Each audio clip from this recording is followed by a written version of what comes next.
So, hello guys, dito tayo ngayon sa isang project site. Yan, nasa likod ko. So, try natin i-evaluate yung accomplishment ni contractor. Kasi iniwan kasi to ng contractor. So, sabi ng may-ari, try ko lang i-check yung accomplishment and kung ano yung mga nilagay nila dyan, kung according ba sa approved plans. So, tara. So, nandito na tayo sa loob, guys. Ito yung actual na accomplishment ng contractor. So, nakabuhos na siya ng foundation, tapos naiangat na niya yung columns.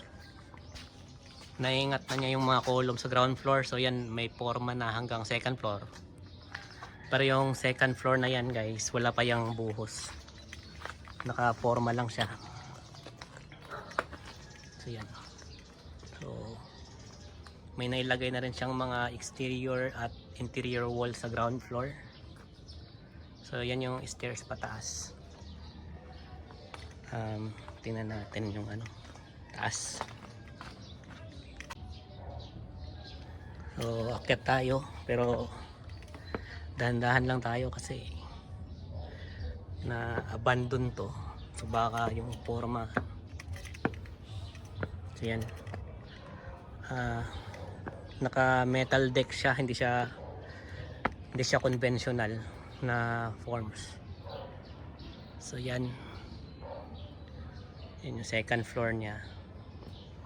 So iti-check natin yung layout ng bakal, kung nasunod ba sa structural o nasa columns. Bago pala kayo kukuha ng contractor o mag-award sa contractor, first ay alamin nyo muna kung legit ba yung contractor. So paano nyo malalaman yan? So una, hingan nyo ng company profile para ma-check nyo yung mga previous na projects nila. Tsaka pwede nyo yung i-validate, tawagan nyo yung mga, hingi kayo ng mga number ng mga previous client nila para kayo mismo yung tatawag sa mga dati nilang client.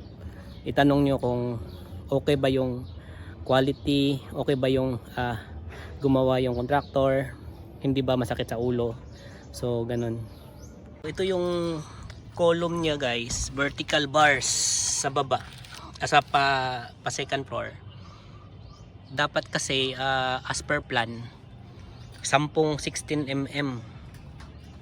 10 16 mm. So lumalabas dito nang nilagay niya ay apat na 16 mm, tapos apat din na 12 mm.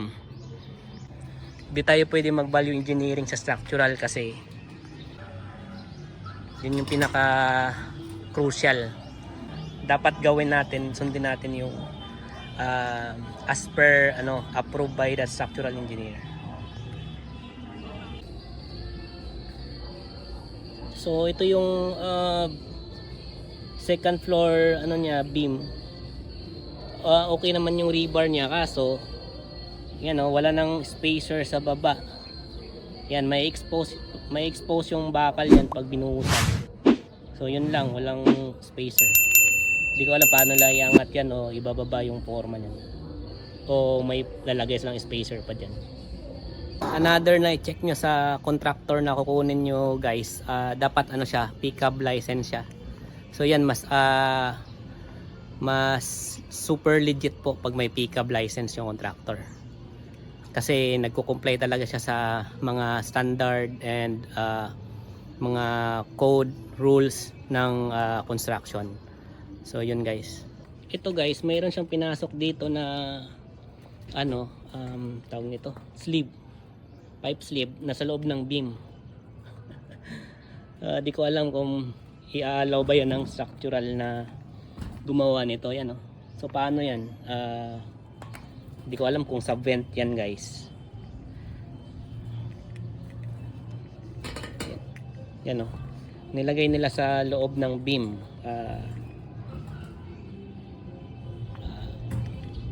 Yan, binasa ko yung mga general notes ng structural nito, kaso wala namang nakasulat regarding sa vent tsaka mga pipe sleeve. Pero ako, para sa akin yung ganyan, lalo na yun, no? Magkakatabi yan, no? Magkakatabi yan na pumasok sa loob ng beam yung pipe sleeve. So comment nyo guys kung anong masasabi nyo dyan sa ano, ganyan. Pero ako as an engineer, X sa akin yan, yung ganyan. Lastly guys, pag nagpagawa kayo ng bahay tapos wala kayong idea talaga kung regarding construction, tapos papagawa kayo ng bahay, ang advice ko lang talaga is una, magpa-consult kayo sa ano, mga engineer. Siguro naman mayroon kayong mga kilala na engineer na kaya kayong ano, bigyan ng advice o mag-suggest sa inyo kung paano umpisahan yung pagpagawa ng bahay. Kasi grabe guys, kung ganito yung mangyayari, yung contractor naningil ng 30%, tapos ito lang yung gawa na natapos, tapos iniwan na yung trabaho. So kawawa yung owner pag ganun. So dapat pag wala talaga yung knowledge sa construction, papakonsult muna kayo sa mga engineer para mabigyan kayo ng advice. Okay? So bababa na tayo guys. Gagawin ko nito, gagawan ko ng report, evaluation ko sa mga actual na nakita ko dito sa site, tapos sasubmit ko sa owner. Kung pwede nga evaluate ko rin yung actual na cost nito para maikumpara doon sa na-build ng contractor na tumakas. So yun lang guys, dapat maging careful tayo at dapat dumaan tayo sa mga consultant or mga expert pagdating sa construction para hindi mangyayari yung ganito.